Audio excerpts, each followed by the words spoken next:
I'll be 100% honest with you, Matt. I think if alcohol came out now, nobody across the board would legalize it. I mean, realistically, if it Probably came not. down to it, I mean, yo, where's Pat and Bob? Unfortunately, tonight you get a shaven Pat and that big beard beast of a man. That's Matt. Hey guys, thanks for joining us tonight. As always, Cardboard Conversations about 7 p.m. Saturday Eastern. And I just want to start off with a big thank you to all of our subscribers and especially to our channel members. We've got people like Time Capsule showing up and Solar God even renewing for another 3 months. Hey man, thank you very much for joining us tonight.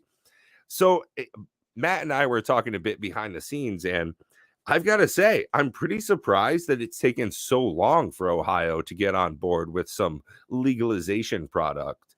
And, with how prevalent alcohol is, it's surprising that cannabis is really behind the scenes. Yeah, I think alcohol is more dangerous than cannabis, just overall. Absolutely. It's more Absolutely. dangerous to your own body. It's more dangerous to the people around you. I don't know. I'm not saying that Yeah. weed is Right. perfect and it's not. There's no downsides to it. I'm just saying Oh, that I think if you a compared fucking the two, 100%. Yeah. Yeah. I think you'll find that actually alcohol is more dangerous. It's more Well, addictive. oh, yeah, for sure. I mean, I heard an adage, I think it was George Carlin a long time ago. He said if you went to a baseball game and you saw four people, two of them were fist fighting and two of them were sleeping.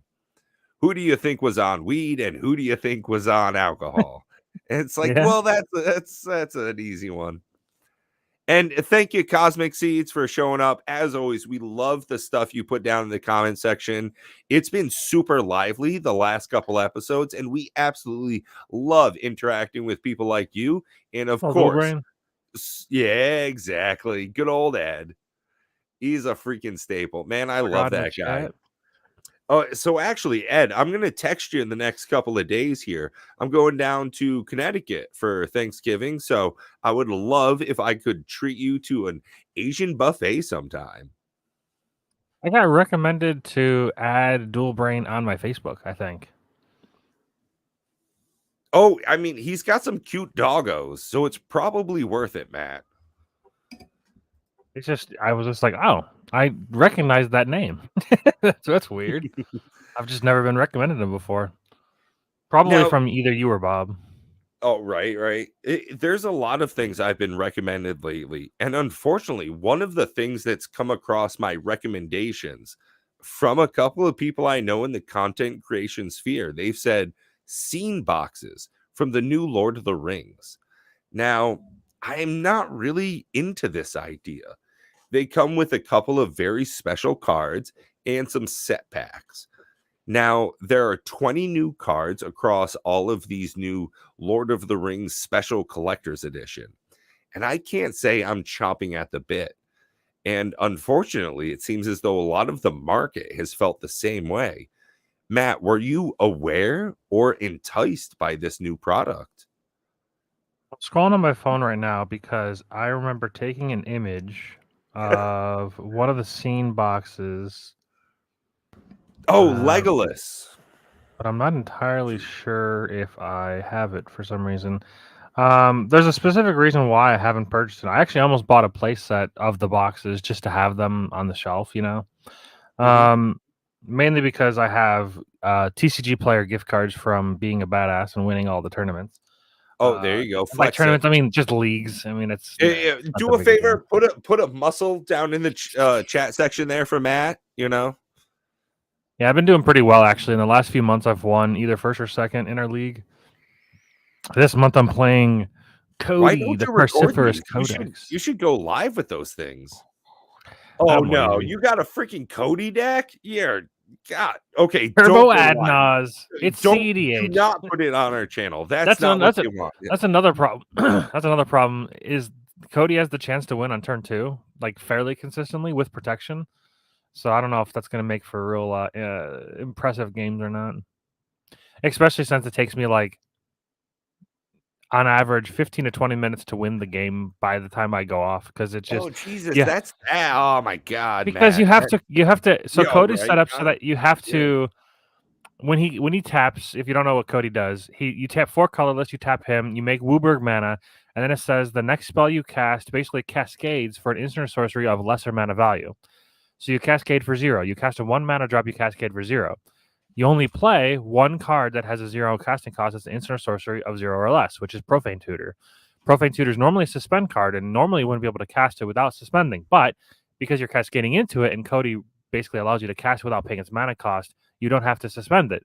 So it immediately goes on the stack, and it allows you. It's actually different and better than normal Cascade. Normally, Cascade you have to cast it right away or not. But Cody says that you can cast it till end of turn, which just for timing purposes is good, and potentially bad, because you can't cascade on another person's turn like with Cody unless it's an instant. So, anyways, you Profane Tutor, you get Bring to Light, you use the Wooburg mana to cast Bring to Light, you get Ad Nauseam, you add Nauseam, for like 38, you go down to like 1 or 2, and then by that time you have to find a way to get rid of Cody, because Cody says you can't cast permanents, and then you cast all of your mana rocks, and then you cast you basically just you try to get Underworld Breach and or Thassa's Oracle Demonic Consultation. So I've got to say, Kaz, Matt, I legitimately do not understand this card. I must have 10. Yeah, I probably have 20 of these sitting behind me in this room. I still do not understand this card. And one of the things about that, with this giant rule block text, it's so I've been playing a lot of Minecraft lately, right? And there are different tiers to how people interact with Minecraft. And I think Matt got into that really heavily when we were on our server together with Bob. Now, Cody is that like CEDH level stuff.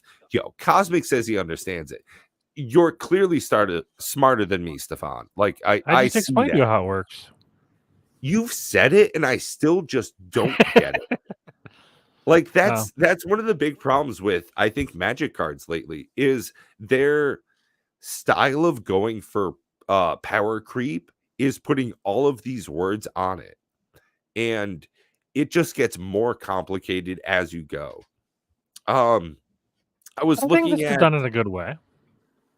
It has a stipulation on it where you can't cast permanents. That's actually very relevant. If you Ad Nauseam and you don't find a way to get rid of Cody, you actually are screwed. Like, the deck's not perfect, but it is very consistent. Because since it's all colorless mana, you can play a bunch of the lands. Like, there's lands I've never. Have you ever heard of a land called Peat Bog? No. Yeah. You play lands that don't like. What about Sandstone Needle? You ever heard of that land? What? No, you're just using ChatGPT. Quit it, Matt. This is about. Have you ever heard of? Either way, that cards back. Oh yeah. So Sandstone Needle, it's basically it's a depletion counter land. You're back. So it's a land that taps for 2 mana of the color of whatever it is. But the thing that you're trying to do is you're trying to get to 4 mana as soon as possible twice. Well, 3 mana, then 4 mana. Because you need to be able to cast Cody and then wait a turn and then activate him. So it runs a bunch of lands that I've never heard of before, which is hilarious. Yeah, it's a fun. Is it a fun deck? It's a consistently good deck. If you know how to mulligan the deck, it's pretty wild. So what are we talking about today? So we're starting off with just a little bit of, behind the scenes stuff, what we're playing, what Matt is jamming in his leagues lately. And then we'll probably roll over to some of the Lord of the Rings style stuff, the new releases as they're coming out and how it scene boxes. Yeah, I'm not talking about that, but I couldn't find the picture. Basically, the picture that I found for the scene boxes Cosmic's into it. He likes this Cody stuff, man. Yeah, Cody's good. It's just the reason why I say Cody is potentially not fun is because it is so consistent and has so much of a chance of having protection for its combo. It becomes a little bit of like Solitaire, where right. People go like, I play a land and Sol Ring or whatever, pass. and then they do that for 2 turns, and then by turn 2, you're like, I play Cody, and they're like, well, fuck, I need to have a response, or else you're gonna win. Because the odds of like not winning after you cast Cody and being able to activate it and getting the Profane Tutor and then getting the once you Ad Nauseam, if that's successful, there's like probably a 90-something% chance you've won the game. Because the Ad Nauseam is going to get you counter spells, it's going to get you mana rocks, it's going to get you mana ramp, it's just gonna do a lot. So I've got to say, Matt, most decks I've seen that really get crazy out of hand, CDH staples, Ad Nauseam's like number one. I can't think it's one of the top ones. What would you say? Just tangent. Let's go on it. Top 3. What would you say, as someone who probably plays at much higher levels than I do? What do you think are the most 3 staple CEDH or competitive commander cards? Actual specific cards themselves, or are you talking about themes of the deck? Because Ad Nauseam, it's called Ad Nause. Yeah, Turbo Nause. I think Ad Nauseam is so prolific that some decks are specifically made just for that. But outside of that, do you think of any other cards that jump right to the front that are, I've got to build around this? Dockside Extortionist. Dockside decks, huh? Okay. I mean, I don't even necessarily consider it a card that you build around. I just think that it's so good that that and the One Ring, Dockside and the One Ring are just ridiculous. Really? Yeah, the One Ring can go in every single deck, and I actually think it will get banned. It's one of the cards. Right? If you think about it, it's one of the cards. You're having trouble, huh? Dockside, and you just get a picture as Docks. Yeah, it's just this is not what's happening. The reason why Dockside's so busted in CDH, and it just basically makes you win the game the moment it resolves, is because everybody plays a bunch of mana rocks. Like they get mana rocks on like turns 1, 2, and 3, like very consistently. Like I'm talking more than one. So when you Dockside for like Signet, if on average you're probably going to Dockside for at least 6, which is just huge mana value. Right. The thing about Ad Nauseam is that you do have to build your decks very specifically. You can't be running 5, 6, 7 drops. You have to build them very low mana curves so that you can draw a lot. Yeah. So they are specifically built around that. So Dockside, you're not specifically building around Dockside realistically. Like there's ways to tutor for Dockside, so you kind of could. I mean, I kind of did in my I played last month, which wasn't really quite CDH, but I would say that my Wyleth deck was borderline CDH, as CDH as a Voltron deck could be, and it had multiple ways to tutor for Dockside. And anytime I cast a Dockside, it was for a lot. It was for like 10, 11, or 12. And the cool thing about Boros, one of the interesting things that I found, well, if you have like a Grand Abolisher out there, people can't activate their treasures in response, so you don't get the treasures, because Grand Abolisher just turns off the ability for your opponents to activate or cast spells of any artifacts or spells on your turn.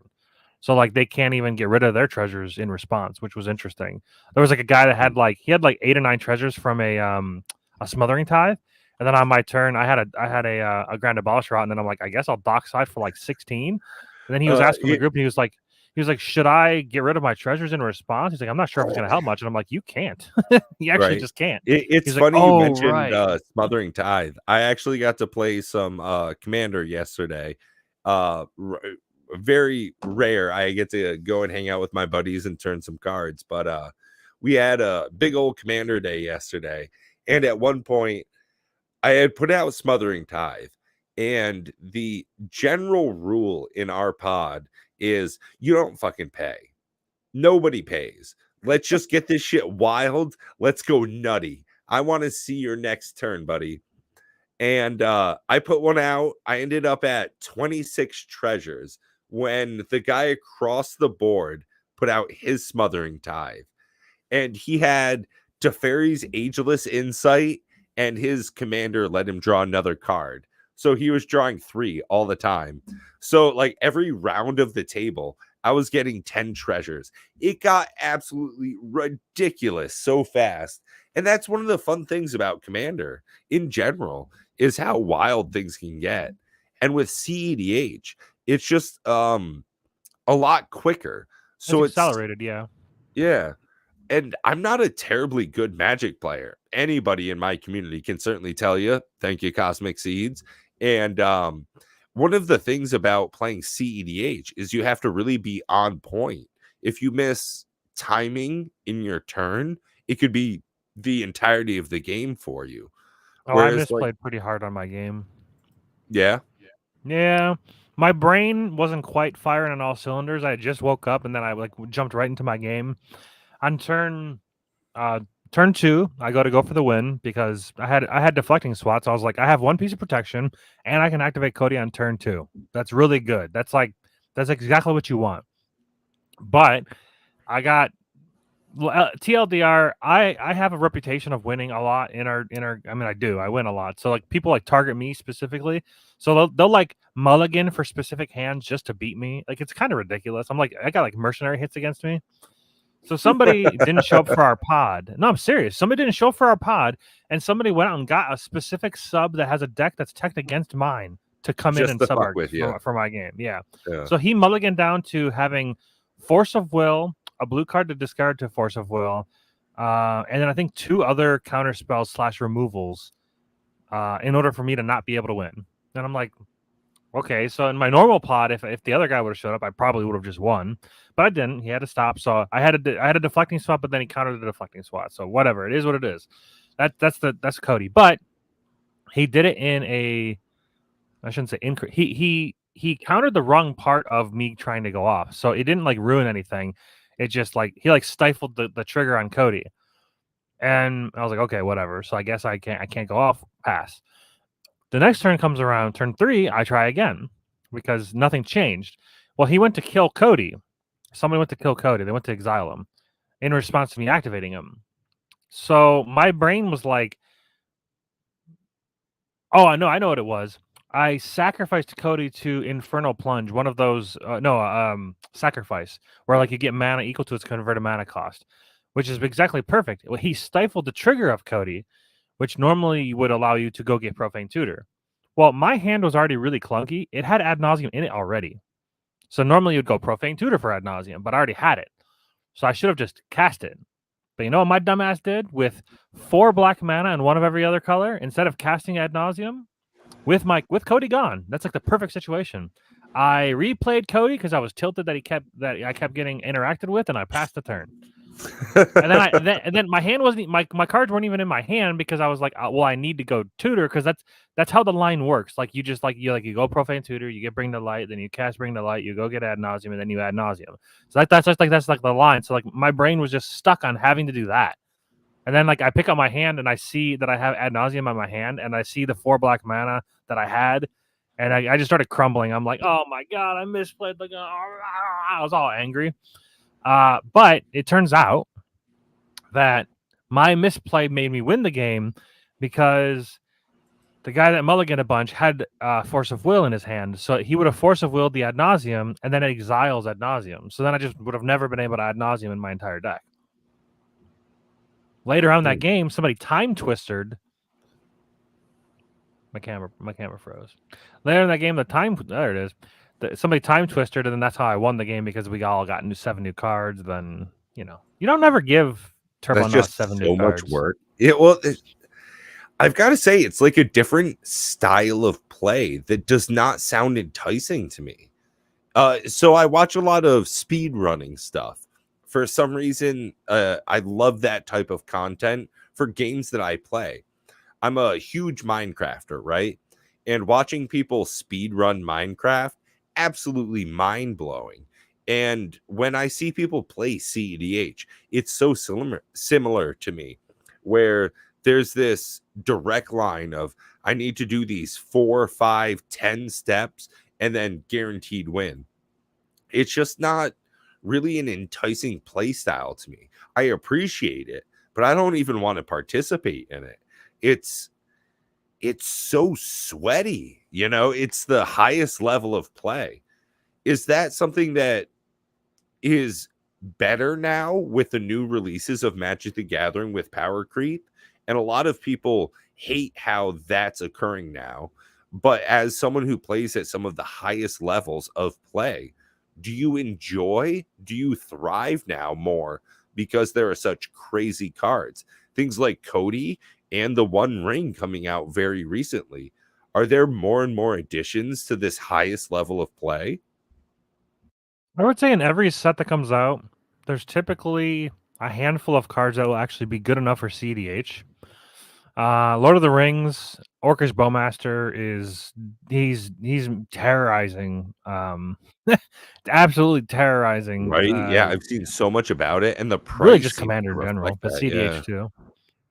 Well, a lot of the important creatures in CDH are 1 toughness. All the mana dorks are 1 toughness. It's just very, very strong. So yeah, like the one guy that time twisted. The reason why he time twisted was because he had an Orcish Bowmaster in hand. So if everybody draws 7, he has 21 stacks of 1 point of damage on the stack. Plus he gets a 24, masked orc or whatever. And in That's just CDH, not a lot of decks run creatures. Like my Cody deck only runs, I think, like 5 or 6 creatures, and 2 of them you exile for mana. So like it realistically runs no creatures because geez. you're literally built one way. Cody only plays one way. That's all he Right. plays. Yeah. Turbo Adnaz. You do the thing. If you don't do the thing, you lose, and then you just sit there and you don't do anything else the rest of the game. That's I basically love how it works. Glistener, Elf, and EDH still. I don't know what that is. I'm gonna pull that up. Glistener Elf. Do I remember what Glistener Elf does? I think that's the one where you can kill. Good pardon. Is that the Infector one? I've got it pulled up, so we're gonna look at this together. Is either the Infector one or the one that interacts with artifacts? Yeah, Yeah, okay, Infect. Infect, yeah. Well, this is just not nice. No, I mean it's just a 1/1 with effect. That ain't no big deal. Well, I'm just thinking I've got a pretty when I started playing Magic again a couple of years ago, it kind of revived a few players in my area. And my Sliver deck for a while, my first iteration of a Sliver deck was pretty scary for most of our pod. It was the big haunting monster. And then everybody kind of leveled up. Realistically, Sliver decks, if it's just one person playing them as their commander, it's not that ridiculous. Everybody realizes what's going on and how to deal with it. And I've got to say, the thing now that seems to haunt our pod is yet another deck I made. It's Edric, Spymaster of Trest. And yes, I certainly know it's a CEDH staple. The guy's a beast. But I really toned it down. And I've got to say, same as last time, people have brought their deck level up. We're all powering a little bit differently. And adding Glistener Elf to that deck would make it insane. Putting 31 counters on this thing? Jeez, Louise, get out of here. You mean you just need 10? Infect damage is 10. Or 50, maybe it's 15? Or is it still 10? I think it might still be 10. So 10 infect, my you buddy lose. Jordan yesterday, he did Sneak and Show pretty much. He did 2 Eldrazi off of Sneak Attack. Bomb. It was pretty good. 5 Annihilator and 19 damage. It was a game changer and absolutely lovely to see from someone who was really underpowered for the majority of the game. It was a real jump in excitement. Actually, Edric Spymaster was banned for this month. Really? Yeah. So the way this month works for our league in over at Jake and Joel Magic, it's it's CEDH month, so it's designed to be CEDH. There is no ban list in the 99, and there is no special rules or anything. Like you can combo no problem, and no budget. This is the first month that we've had no budget. Oh which is shit! CEDH pretty cool. and no budget. Yeah, it's pretty good. Oh. My deck's like $6,000. It's pretty stupid. But the thing that is interesting about this is that the twist, I guess, there's always a twist in the monthly things to keep it spicy, The top 100 commanders of the last year of the tournament winning commanders are banned. So Edric has apparently placed in a tournament in the last year as a top winning contender, which is interesting. I did not know that. I also didn't know that where is it? Animar was a CDH commander. Oh, I know he's really? good, but like I didn't think he was CDH good. Oh, he's that kind of good. And as far as Edric being on that list, it's not surprising whatsoever because of the card draw engine that's built into the commander. But also on top of that, it is so in response to that, I guess, the reason I like Edric so much is it actually pushes a lot of our games that I play faster. If everybody's able to get card draw, when that's often an issue in other people's decks, it just kind of solves that issue. Um, and of course, I'm playing an elf deck with this as the commander. When you've got Simic, you're kind of just OP. Elves, hey, you're going nutty. All the card draw, of course, this is a CEDH staple. I didn't see it off of that. I went on EDH Rec and was just like, top 100 commanders. I want to build a deck around this guy. Looks cool. It helps other people in my pod by forcing the gameplay forward. And that's one of the things I think with like provoke and taunting in MTG, when you are forcing other people to do things versus in green and blue, you're enticing them. In red, you're often forcing them by, goading somebody, a strong mechanic.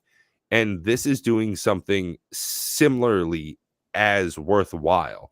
When I say, hey, Matt, you attack Bob, you get a card. I attack Bob, I get a card. Everybody's happy except Bob, but that's magic. It's okay. Bob doesn't play to win, so he's just there for fun. It's funny you say that. We played 4 games yesterday. I won 1 and I didn't feel great about it. So I played a bunch of stuff. I had a whole mess load of treasures. Honestly, an entire vault full of them. So I had a pretty bombastic turn. Passed around the table, there were no real responses.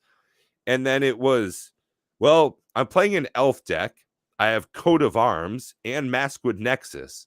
So you all lose now. So you get Cyclonic Rifted? So somebody played Psych Rift, and I had said turn 1. I literally put down my hand because I was playing a proxy deck and wanted to show off some of my cards. I was like, look at this heroic intervention. It's so cool. So somebody tried to fuck with me right at the end.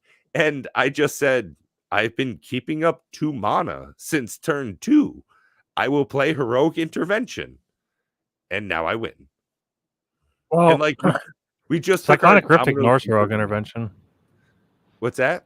Cyclonic Rift ignores heroic intervention. It doesn't target if you overload it. Oh no, he was just doing on the Coat of Arms. Oh, he should have just overloaded it. Oh, he didn't have enough. He was playing on my turn. You gotta keep up mana.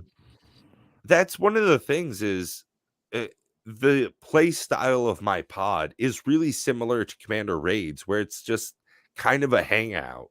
We barely ever get to play Magic. It was probably 3 months since the other guys had even turned cards outside of Arena.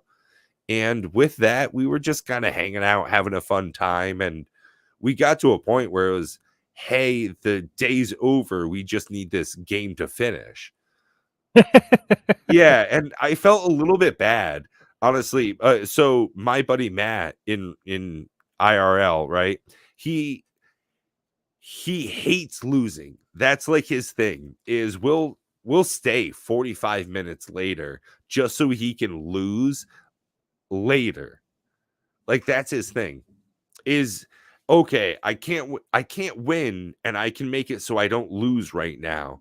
But maybe I draw into that thing and next turn I get it, He's that type of player. He's Oh a yeah, I real mean that should tryhard be in how that everybody sense. plays. Not me. I'm It ain't way over till it's over. Till that fat I'm lady far singing. Nope. yeah, I so ain't that's dead the till I'm thing. dead. You know, I similar to Bob, I take a book out of Brian from Tulare Community College is I'd rather just lose, just say, "Hey, I I don't see the line. I can't make it here. Let's get another game." And that fun. You know, I'd rather do that than sit for 20 minutes and just like slowly grind out a loss. I don't know. There's been a few times where in the past where I've conceded and then like the next card I actually would have won the game. Like that actually like legitimate has happened many times. Hmm. And it's one of those things where sometimes you concede too quickly and you might not have seen the line at that time, but that line becomes apparent with more card draw, more information. I don't know. I'm a bit of a tryhard, so for my situation, and I think that I mean the way I've always done card games in general or any kind of competitive game, I try to play with people that are, kind of similar in play style. There's a little bit of a mismatch at our normal table. There's a few players that would rather have more fun than win. They want to try their kooky decks. Like the one guy, he really likes his Thousand Year Storm deck. And realistically, like it can be very, very strong. It can be very good, but he doesn't like it's not CDH. It's like a very casual Thousand Year Storm deck. So, he's not really like that competitive. He just wants to storm a bunch and then find the way to win. Well, a lot of the times, he's trying to storm a bunch and then I just win because I'm comboing with Dockside Extortionist to Sabertooth and just flicker it a bunch of times and then I win. Happy days. I don't know. Right. It's And I get interesting. that. What Yeah. I'm trying to say is I like to play with people that are better than me or that are on the same level as me because the higher level play that I play makes me a better player overall, I guess is what I'm trying to say. And no, I totally get that. It's just interesting that my play style and my play group is so different. It's for us because we're so lax about our participation in it. It's not like cats sharpening their claws, to get better at the fight. Yeah. It's just like four dudes in their late 30s getting together because their wives said it's okay once a month on a Saturday to do so. Gotta Like get rid of those that was wives. They really want the you to do it. feel. It was honestly more important what type of pizza we got than like what decks we were playing. Shit, man. Corey showed up with just dice. It was the most ridiculous thing. It's like, hey, Matt, can I play one of your decks? They all look so good. Okay, this is a little bit weird. Hey, Pat, can I play with one of your decks? The fuck's up with you today, huh? It was one of I have a friend that does that. He'll if he gets it bored was of his fun decks, he'll though. just ask to play one of our decks. Like, Yeah, sure, and you're always I could welcome. see that light in his eyes. He's far more of a comboer than I've ever thought of being. He really enjoys that aspect of it. And when he got into somebody else's deck and he started realizing, oh, this is graveyard. I want to do this ascendancy so I can put stuff there. Like it was very interesting to see a different player take somebody else's deck. Those exchanges of pilots is really fun. Do you think Yeah, that's something that could even happen in CEDH? People that haven't known those lines? sure. One of those things that is great about learning new decks is playing it. Like you can play against a deck and like sort of know what they do and like Right. Yeah. understand the line that they take and sure you can like get the general idea of the deck, but I think until you play the deck, you probably don't know how the deck works. Mm. At least Right. And at a very yeah. fundamental place. Like I really do. I think playing other decks is cool, mainly because a lot of the times there's a lot of hidden information when you're playing against somebody.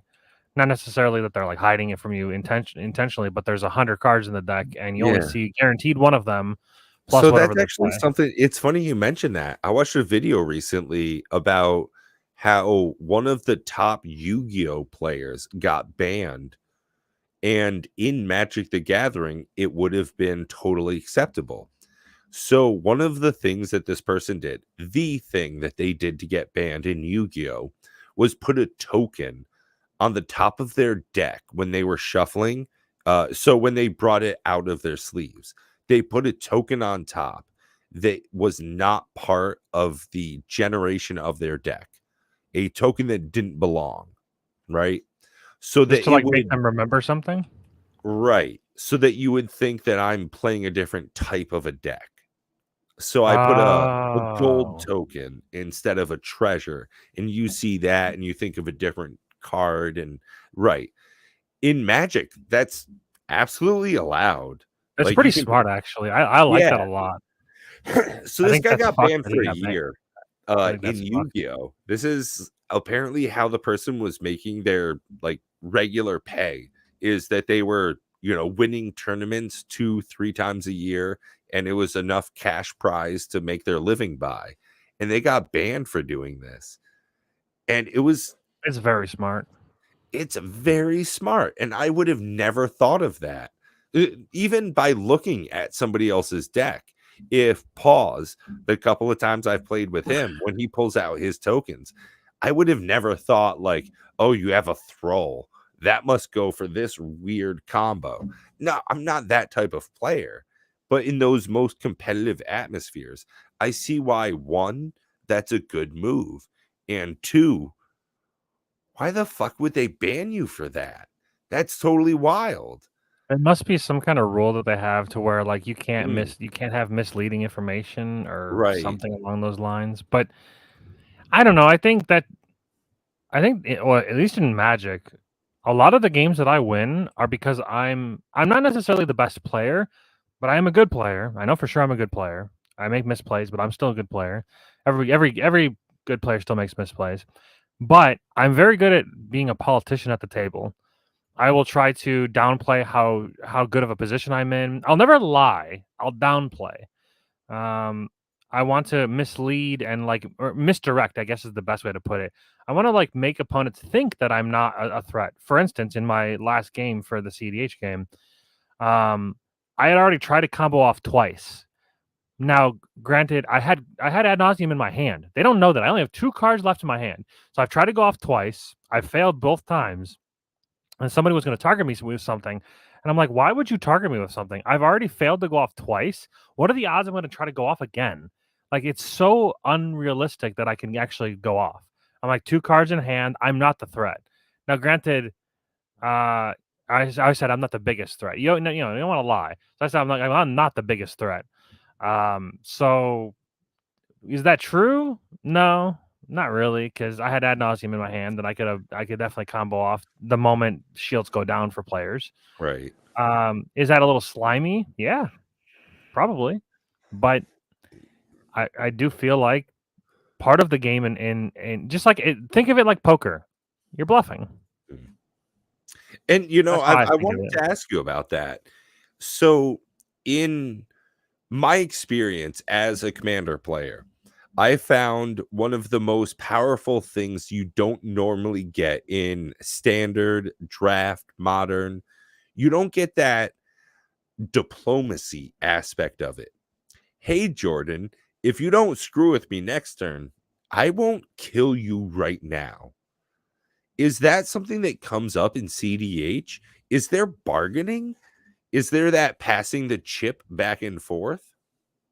Some people will try. It is less common because of like I said, sneaky plays like I'm trying to do. Yeah.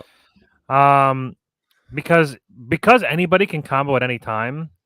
There is a lot of the times like you should almost never take deals in CDH. Basically, is what I'm trying to say. However, you can take That you so can, that very discussion came up. It was, hey, you made a deal. You could break it too. you can. I don't like breaking deals. I think that if you're going to play in a group that makes deals, I actually think you should honor it. Like if I promise not to attack somebody for a turn because they don't counter a spell, like I've made that promise before. Like I was playing last month. I was playing Wyleth deck, which is a Voltron deck, and I went to equip my boots of Is that one of the decks you made a deck tech on? yeah, I just made a deck tech recently with Wyleth. It's really Okay, good. It's so it's a very powerful yeah. deck. Yeah, make sure to check Um, that out in the links down below. I'll try and do that after the fact and go check that out. Matt's been phenomenal at making some deck techs, so make sure to check out some of our other videos, not just our live content. yeah, I went to put Swiftfoot boots on Wyleth, but I had no other equipment out, so all I would have done is made him a 2/2 with hexproof or with Shroud. Now, granted, obviously that's like the most strongest ability on a Voltron commander because you don't want to be able to be interacted with. So yes, it's strong, but at face value, it's just a 2/2 with Shroud. And one guy was gonna kill it in response, and he was like, "Hold on," priority got to him, and he was like, "Hold on," and I was like, "I won't attack you. I'll attack you last if you want to like just let it resolve." And he hem-hawed for a little bit, and then he let it happen. And then had he destroyed it, I would have not won that game. I can I can promise you, like I wouldn't have been able to cast my commander again. Boros runs a very low amount of lands, so you can't like having 5 mana is just not in the cards because then you need 6 mana in order to play him and put the boots on him. So yeah, I think political play in CDH is still there. Political play in Commander should always be there. Always Oh, make deals. 100%. Yeah. Like it to me, that's one of the most fun about it. Is like Yeah. you're trying to make a deal that is you should always make a deal that's appealing to both the player and you, and you Mm. should always make your upside seem as small as possible because you know what's in your hand. You know what you can do with that upside. Yeah. So you want to make it sound like it's not really that big a deal if they take it, but if they take it, I mean, it's just good for you both, right? Oh, dude. So, what's one of the funnest things about when I play my Edric deck is how that comes alive for other players. When I hear Matt say to Corey, "Hey, if you let me hit you for 2, I might be able to screw with Jordan." Yeah, But that since happens a lot. yeah, like that play back and forth is so fun. In there's no way to duplicate that in arena. It's certainly not an acceptable way. And most games in general don't have that bargaining aspect. I mean, when we play commander raids, because we're all on the same team, that's a little bit different. You get that camaraderie in like D&D, but to have that in a Magic the Gathering game, Commander certainly has like a different play style to it. Yeah. I would say that happens a lot. Like say somebody plays like a Drannith Magistrate in CDH and you're playing Mm, like a Timna deck. Timna says whenever you I think it's either whenever you attack or whenever your opponents take damage. I'm pretty sure it's whenever you attack with combat damage. At the second main phase, you get to pay life and draw that many cards. So the Timna player could easily go, well, Drannith Magistrate is out. Say the other two opponents, they don't have their commander out. You could be like, hey, if you don't block my creature that's going to attack each of you, I'll be able to draw cards and maybe I'll find an answer to the Drannith Magistrate. Now you've already right. got your commander out there. You probably don't give a shit about Drannith Magistrate, so you could just use that as a way to draw 2 cards for free. Mm, Well, for 2 life, but yeah, right. Just a bit of a bargaining chip. Yeah. yeah. Even if you draw the answer to Drannith Magistrate, you don't even have to use it. They don't know. They don't know what you're drawing. You could still have. You could even have the answer already and just not use it. But you could use that as a bargaining chip. Like, yeah, if I get an answer, I'll do it. But you're not. I mean, you are lying, but they don't know you're lying. I guess. Obfuscation of the truth at worst. Yeah. As long as they don't know, it's okay, right? Now, speaking of you don't know, it's okay. How do you feel about the Lord of the Rings special edition collectors? I mean, there are these new scene bundles, and we're getting collector packs, and there is barely any new edition. Do you think that this is just Wizards of the Coast kind of messing with the buyers? Is this an add-on, kind of like Aftermath was? I've got a lot of taste in my mouth. How are you feeling about it, Matt? I'll be honest. I don't even know what's in it. I just know that there's going to be. I thought it was more flavor or not flavor, more theme because it's like it's got the cards that make a scene, special edition printings of cards that join together make a scene. So for Right. me, that seems cool. And if I was like a really big Lord of the Rings fan, I'd probably buy a set and have a set of it. The thing that frustrated me was that the cards that come in it that are foiled, they're already warped out of the box. So they still, to this day, Yeah. have not figured out how to stop pringling of cards. And it's just, until that happens, I'm just done with foils. You know, if you're playing in a competitive, in a competitive scene, a warped card is considered a marked card, so you cannot even play with it in your competitive decks. Oh, absolutely, and I think because that obviously carries across a lot of especially if it's the only foil. Yeah, I've had. So I run a Kaikar deck that's mostly artifacts and enchantments, and a lot of the versions I bought were foiled, and they're curled too. So I had to take a couple of them out, which is just sad. You know, buying a card that's foil, thinking it's in near mint, but it comes in curled. And that's the way it was produced. That's the standard for a lot of foiled cards in MTG. Unfortunately, it is still near mint. Apparently, foiling the cringling of cards doesn't actually affect grading, which is really strange to me. Right. Yeah. If I can barely fit it in a hard case, how am I supposed to be able to say yeah. So with that deck, my Kaikar deck, I have to take a couple of cards out. Took a couple of cards out because it didn't sit right. I could see that there was this white enchantment, 1 and 2 whites, and everything would get 1/1. It's like, I can see that card. If I know it, then that defeats the purpose, right? And that's one of the things I like about MPC, honestly, making playingcards.com. When I order stuff from them, I don't buy a single foil card, and everything comes in super flat with like the highest quality printing. Their foils don't pringle. Make playing cards. I've ordered their foils before from Bob. Yeah, they're fine. It's crazy how Make Playing Cards can do it, but WotC can't. I think it comes down to like caring. I think they care. I wouldn't say that. I think they care. I think that they have logistic issues, and maybe they're not paying enough money to get that fixed. I don't know. Well, that just screams to me they don't care enough. Well, I mean, is someone who puts out a product like today, we were just putting out a new product for our company, and I went in on a weekend, did 6 hours of overtime to make sure that product was right. I was there with a bunch of other people to make sure that what we were putting out was good for the public to consume. And that's just not what I'm seeing from the company that I used to spend thousands of dollars a year on. Yeah, and now I've dramatically reduced my spending. And I'd love to hear from people down in the comment section below. Has your spending gone down or up?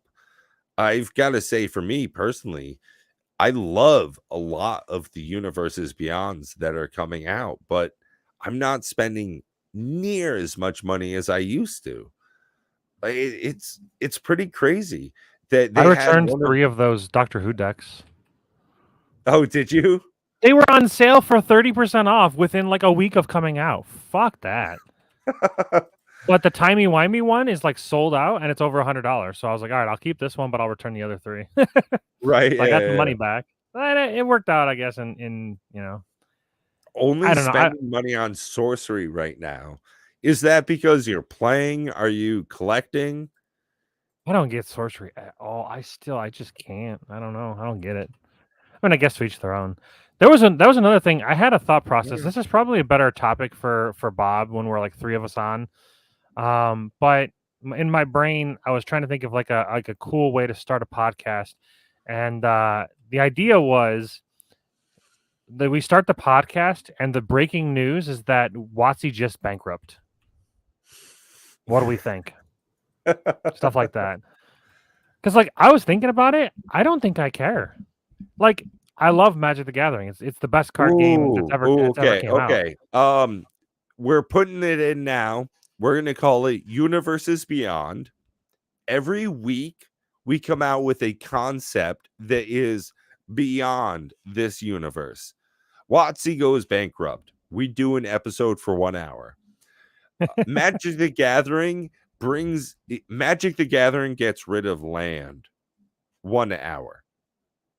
Every week we'll do a crazy episode like that. I think that would be a phenomenal time with absolutely endless content, especially with communication with our audience. People like Solar God, we've got Coaches Magic, we got Richie Dubs, we've got some incredible people that would love to get in with a strict 1 hour time limit concept every week. That would be fun, and I would love to do that. What if Magic the Gathering didn't have a tap concept to it? Just that, where you still had like an exhortation where you could only attack with that card one time, but you didn't have the turn sideways to use other abilities. Let's talk about that for an hour. Just that. And short, sweet, like to keep it simple like that. Oh man, that could be a fun way to do it.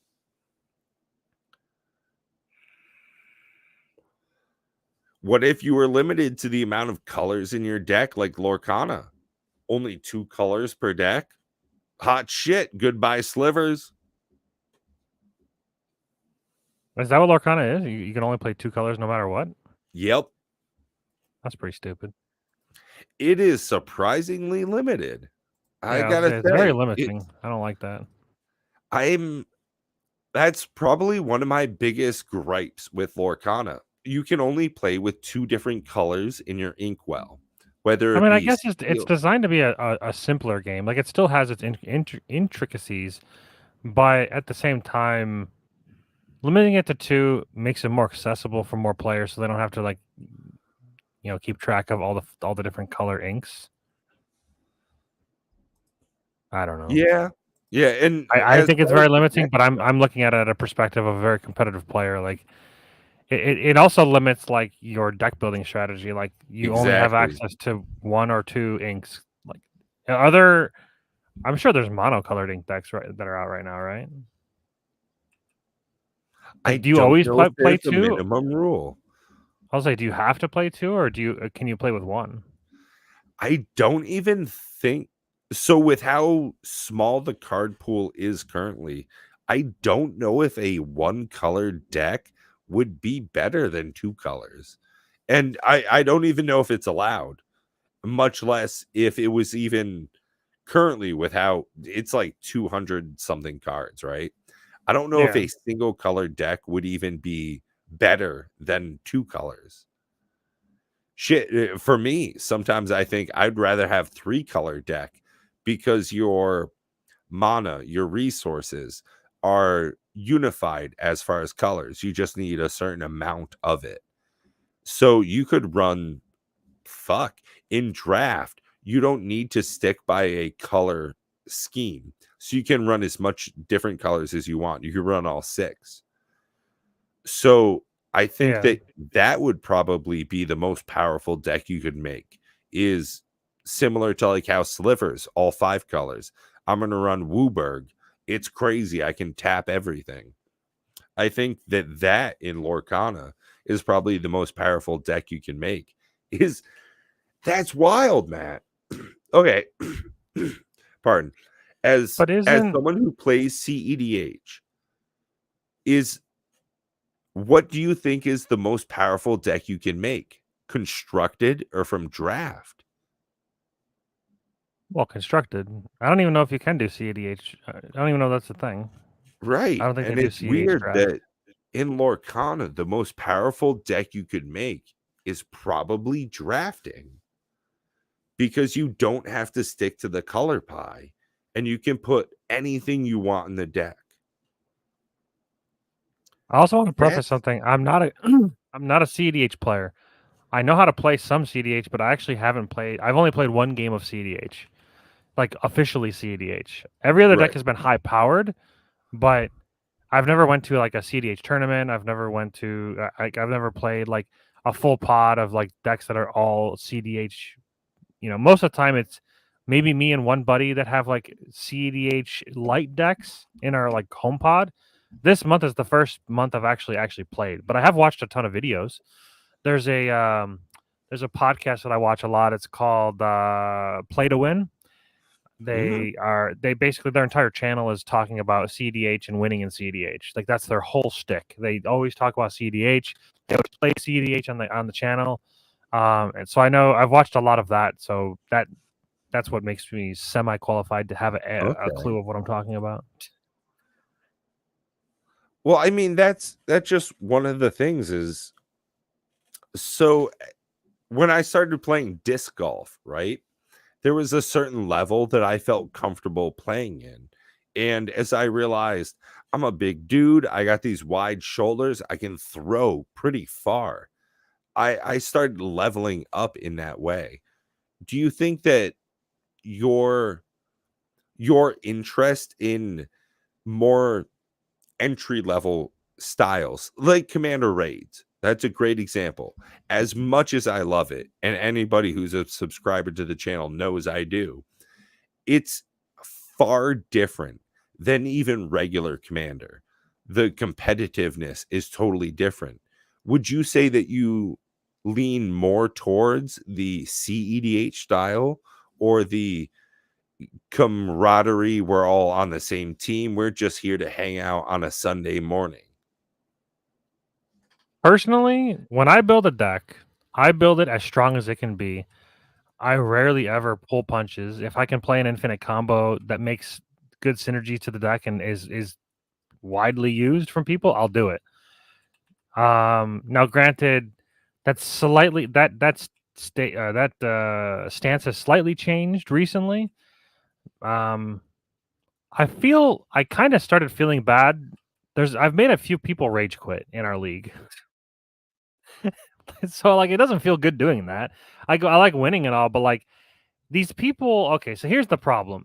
These people have expectations because the league changes every month. Each month has like different stipulations and different themes. Right. And I Yeah. think these people have these expectations that it's going to be like an easy month. Well, like people in most of the people that I know, at least in the league, I would say at least half of them, they will do whatever it takes to win, because that's to me that's the whole reason to play a card game. It's a competitive card game. You're supposed to win. There's two literal outcomes of the game. You either win or you lose. Right. So You like, win or I win. Yeah. yeah. So like I was just like I'm gonna build the best deck. So like these people come in there with their pet decks and then they get crushed on turn. Look, because we were playing Pauper, it was Pauper CDH. Okay, so like three. what do you expect is going to happen? So Turn 3, it's done. Like by turn 4, fucking done.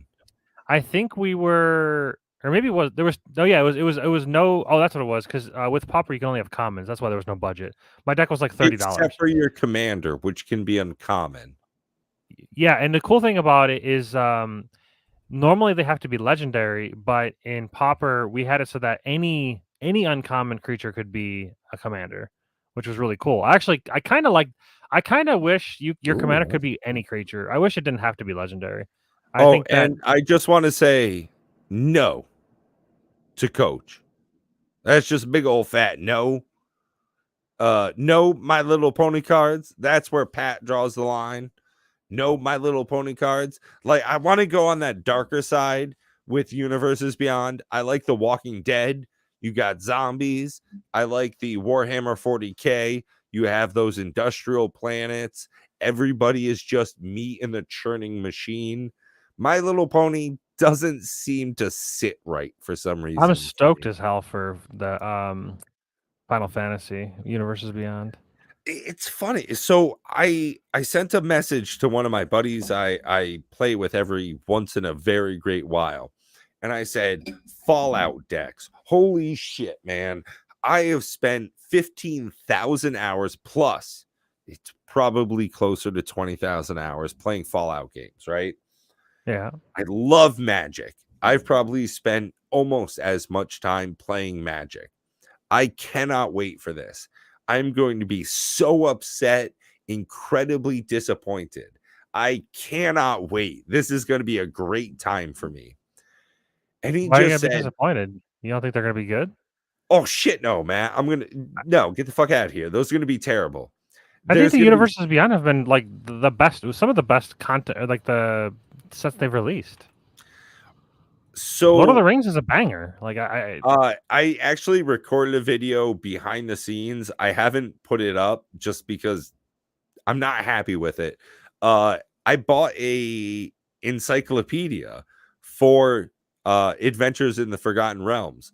Drista Worden and the Companions of the Hall are some of my favorite characters in any fantasy anywhere. We actually got to see some of their cards in MTG not too long ago in one of the worst sets ever in Baldur's Gate. And I don't think it's one of the worst sets. I think it's fine. I just mean as far as thematics go.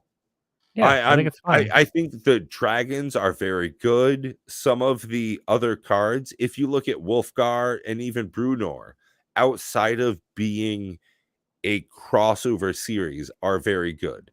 If those were just Magic the Gathering cards and it had nothing to do with a separate IP, would have been very impressed. But because they brought over lore from something I have a very large attachment to, I was really unhappy with it. I felt as though they almost disrespected some of those things. They gave those big bombastic powers to some of the elder dragons, like silver dragon, white dragon, right? And Drist didn't do much at all, even though he's had near 50 books written about him. He didn't come off as the character I wanted him to, right? And I felt the same thing with some of the Warhammer decks. Some places that they gave power to weren't the things thematically that were the most powerful. And I think coming up again with Fallout, that they'll probably have some big misses, but it's the type of product I'll buy for my dad, who does not know how magic works. He doesn't know if it's about calling Satan or solitaire. And this is something he loves so much, playing Fallout, that I bought him a vinyl record of the Fallout 4 soundtrack for Christmas one year. And things like this, I get to share with my other family members. So it's a huge hit on that mark. But I think that I'm trying to prepare myself for a big miss on some of the other thematic notes. I don't know. I really haven't been disappointed with a product in a while. Play much Final Fantasy yourself? Is that something you know sharpened your claws on? I played a lot of Final Fantasy growing up. I played definitely played 7. 10 was my favorite. 10-2 was trash. Now, granted, what's funny about 10-2, I've become a different gamer over the course of my lifetime. And I remember when 10 came out, and it was like standard turn-based. That's how Final Fantasy always been. If you wanted to like go make a sandwich in the middle of a combat, you could go do that, because just on your turn you just don't do anything. Like you just don't take your turn and you're okay. good. You said that, and I had to make sure I wasn't playing Minecraft in the background with no sound.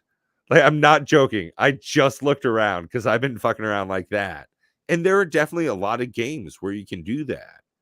And there's been a huge evolution in Final Fantasy, how their game plays. I played a little bit of 7, and whatever one has the car. There's like a car, and it's kind of an open world.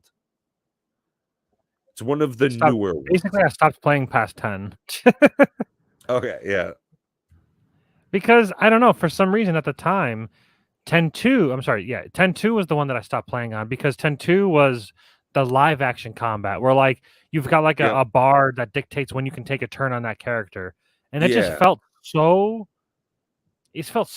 different to me. I'm like, this isn't Final Fantasy. This is some like action combat game. And at the time, that isn't what I wanted. Right. So like when that came out, I bounced off it super hard. But I probably would, if I were to go back and replay it, I'd probably love it. I don't know. It's very strange because I mean, obviously, people, you change as a gamer when you grow up and whatnot. Hmm.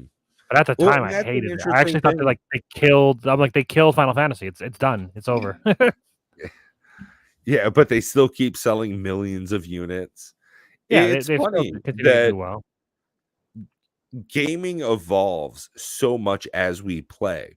I remember growing up on games like Age of Empires 1, Commander Keen, point and click adventures like Myst, and how most of those have gone by the wayside. And Magic the Gathering has stayed around, but has needed that innovation to stay prevalent. And I wonder if they're changing things too fast at this point. I don't know. Crisis Core. I guess it's probably like a 10-year-old game at this point. It's on the PSP. It's one of the best games they've ever made. It is. It is very, very good. It's a PSP game. It's a smaller game, but it's definitely renowned to being one of the best. At least, at the very least, one of the best mobile games of any Final Fantasy. And I say mobile game, and a lot of people think like mobile game like has to be on your phone. But if you think about it, anything on a portable device is a mobile game. Right. If I I'm want still to gonna play call it a on my mobile game. Steam Deck or something. Yeah, well, I guess technically then, if you're playing on your Steam Deck, anything can be a mobile game because you can Right. play any Yeah. full game on your Steam Deck. But the Crisis Core was great. I think there was something about I'm trying to remember if they were going to make a Crisis Core 2 or if they're making like a movie off of it or something like that. Advent Children, I remember being an amazing movie, but people were Yes. telling me that like it was when you were a kid, but if you try to rewatch it now, it's shit. And I don't know how that might be true. Yeah. So was Harry Potter 1 through 5. Like, if you go back and watch those now, they don't hold up. Advent Children was great in like 2004 when it came out. It was fucking groundbreaking. Yeah, like I remember watching that with my friends. Like they all came over. I got Advent Children, and we watched it in my dad's in our living room, but specifically with my dad's surround sound setup. He had like the big studio monitor speakers, the subwoofer, Mm. and like Tifa would punch the ground, the fucking windows would shake. It was the best. I loved it. One of the best. One of the best. I don't know, anime movies that I've watched in a very long time. I've still never watched Death Note, and everybody always tells me I should watch Death Note. Don't watch it. It's overrated. Really? Oh, 100 fucking percent. Huh. Oh, dude, Death Note is so fucking boring. You're gonna hate about- that shit. What about Berserk? Is that a good anime? I was always Okay, told those Berserk are was a good anime too. so different. I Well, yeah, I know, honestly just- think you would like Berserk way more than Death Note. Okay, so synopsis. I know what Death Note is. I know what it's Okay, about. cool. It's about a Berserk- guy. He's like he can like write your name in the book and then you die or something. Yes. I don't want to know too much because I probably will watch it eventually. There are books called Death Note, and there Is there are multiple books or just one? Yeah. There's multiple. There's more than one book. Yeah. So That's bullshit. there's like the demon realm. There's like where the Grim Reapers live. Every Grim Reaper has a Death Note. And one of the Grim Reapers dropped a Death What's up, Note. DJ? Hey. And that's how like the story starts is this guy accidentally finds one of the Grim Reaper's books and he can write names in it. And that's how it like breaks the paradigm of the real world. Berserk, holy shit. Cutting demons in half, titties, blood, bone. Yeah, it's a different type of a thing. One is kind of cerebral. You're trying to solve this mystery. Death Note. Berserk is everything is going to die, and I want to see it plastered in reasonably low definition across my screen. It's that old, huh? Oh yeah. It's like or is it just early designed to 90s be- at best. Oh, okay. Interesting. A lot of people like I mean- One Piece as well, and I don't get it. Oh, You like One Piece? fuck no. Fuck no. No, it is I don't get One it. The Piece strict is like Diamond the Man. He's Pokemon of so- anime. I don't get it. It's so weird. He's just a And I stretch arm like dude. Like, weird it's such a shit. boring. It's like the Fantastic Four stretch guy. It's like you're not a real superhero. Come on now. Have you ever seen Chainsaw Man? I think that's what I it's actually like called. Yeah, I like Chainsaw Man. It's actually really Dude, that's good. what I'm saying. Like, weird is fine. This guy lives in one of two realities and has a chainsaw for a fucking head. That's a great anime. I'll tell you Digimon. what. Like, I hate the main character of Chainsaw Man. He's the only one I don't like. He's the worst character of the game. yep. Of the anime. Of the show. Every Yeah. other character I like. He's the only one that I don't like. Actively don't like. It's funny how that's part of like newer anime is that the main character isn't the person you like root for, you care about. And I think an example of I'll that root is for One literally Punch Man. anyone else. So One Punch Man, the main character has no arc. The real person you're watching is the secondary character, Genos. He actually has the hero's arc where he's beaten down in the beginning. He slowly goes stronger and better from a mentor, and he's able to take on better and bigger foes and save the people he cares about. It's funny that in a lot of anime nowadays coming out, the main character isn't the person you root for. They're kind of like broken. I mean, Reincarnated as a Slime is a great example of that. They start out 100% OP by like episode 3. They break the entire world, and it's the people they build up around them that is important. Same thing with Overlord, one of my favorite anime ever, Overlord. The main character is level 100 before everything starts, and nobody can get there. And that type of fun, I don't know what it is. It just really brings out a flavor in anime. And that translation in Magic is difficult. Everybody has to be on the same level for that. When I play with some of my friends and I bust out my Sliver deck, that definitely outcompetes some other decks. And we have to have this acclamation period. Hey, what are you playing? What are you playing? What are you looking for out of this game?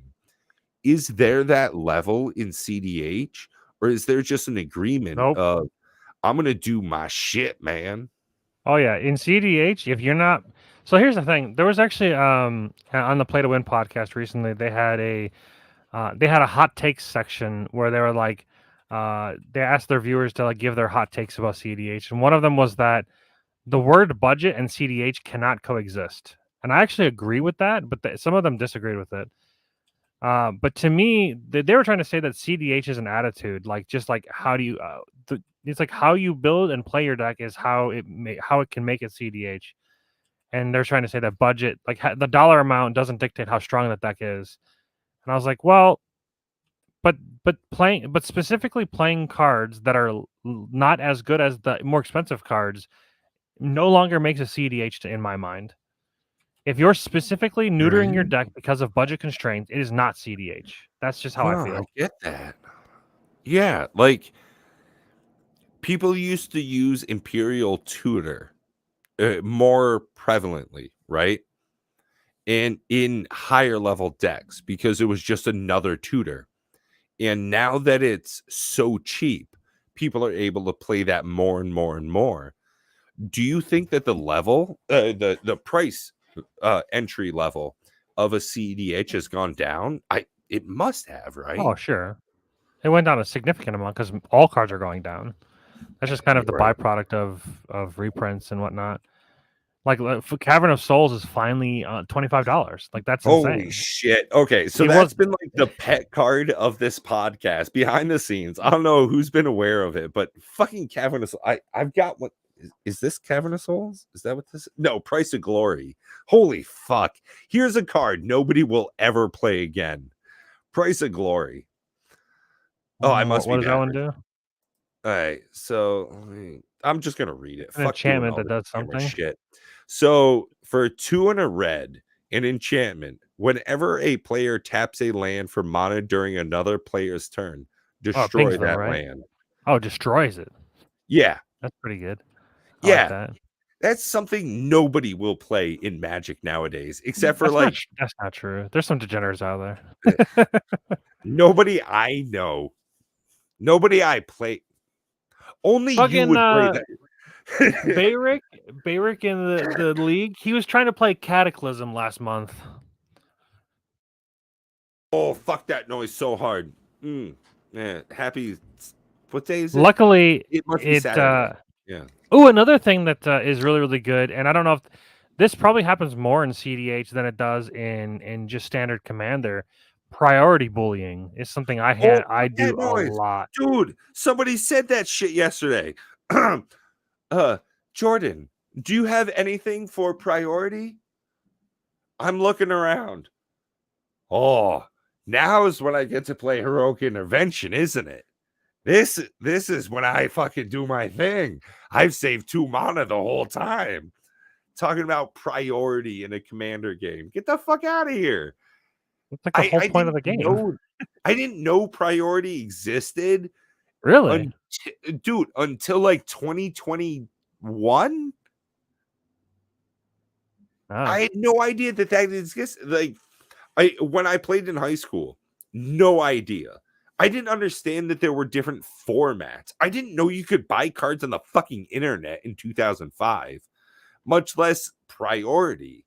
I used to go to Friday Night Magic a lot, so that was just I just knew that from tournament so play. that's the thing. I would go down to Walden Books. The dude that what are we an hour in? Yeah, the dude that used to sell my weed was the guy that would run our tournaments. So he was back playing Magic, and I was just stealing books. Not even fucking Magic cards. I was literally taking books. Like that's You're stealing from your weed dealer? He was taking money from me, Matt. Don't give him any fucking credit. Come on. The $5 he was making off of me, I was getting back in big hardback books about the universe.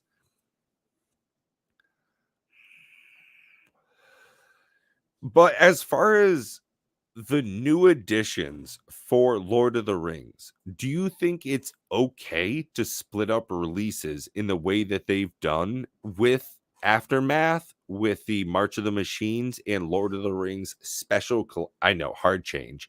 The special collector's editions for Lord of the Rings.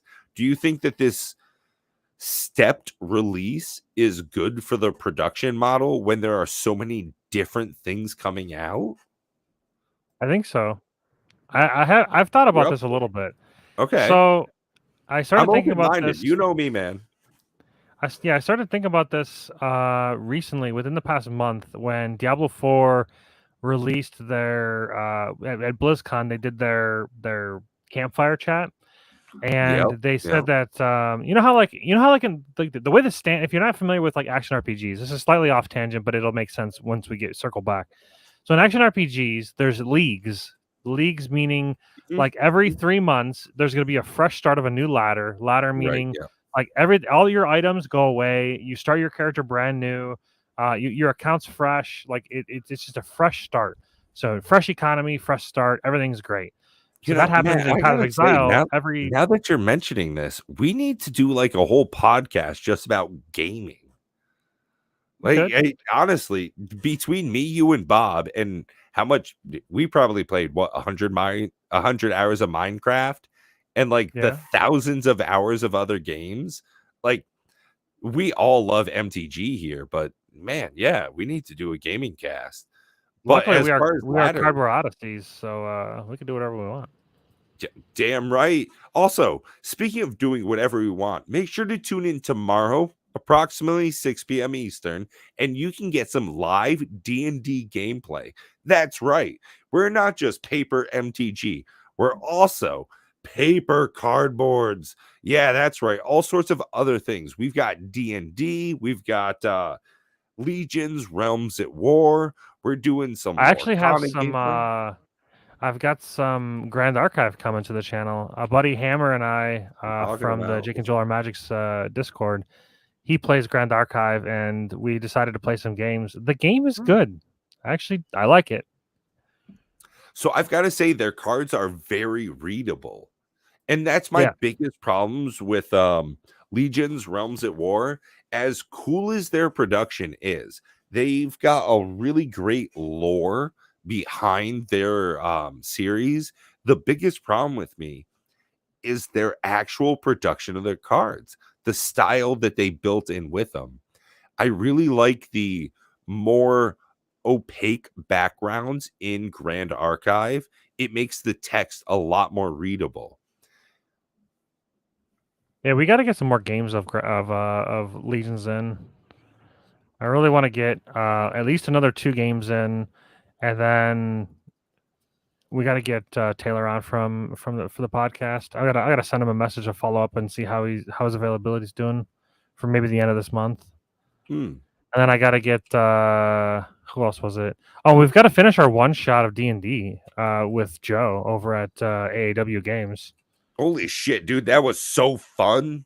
That Yeah, guy's I got a definitely want to really finish that. yeah, that guy was super fun. And again, big shout out to all of the people that helped put Gen Con together. We met so many incredible people when we were out there.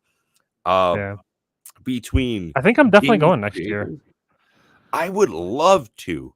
And knowing what I do about it, my expectations have certainly changed from what I thought last year was going to be, how much fun I had, and what I would think next year is going to be, and how much fun I could have there again with you guys. Man, I can I can only think of how much fun we're gonna have. The time there, super great.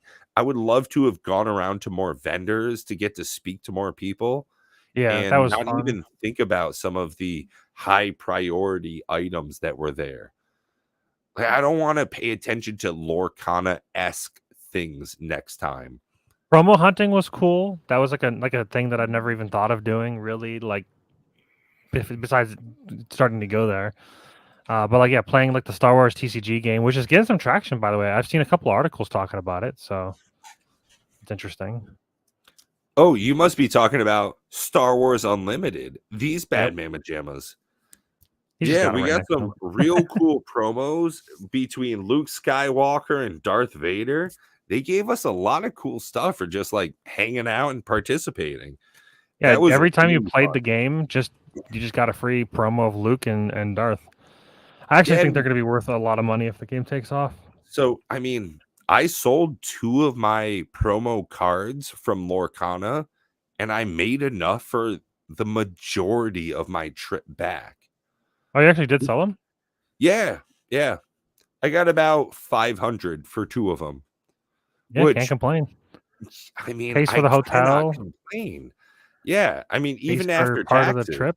Yeah. that's a huge chunk of change. And just for attending the event, if I was a little bit faster, I probably could have doubled my money on those.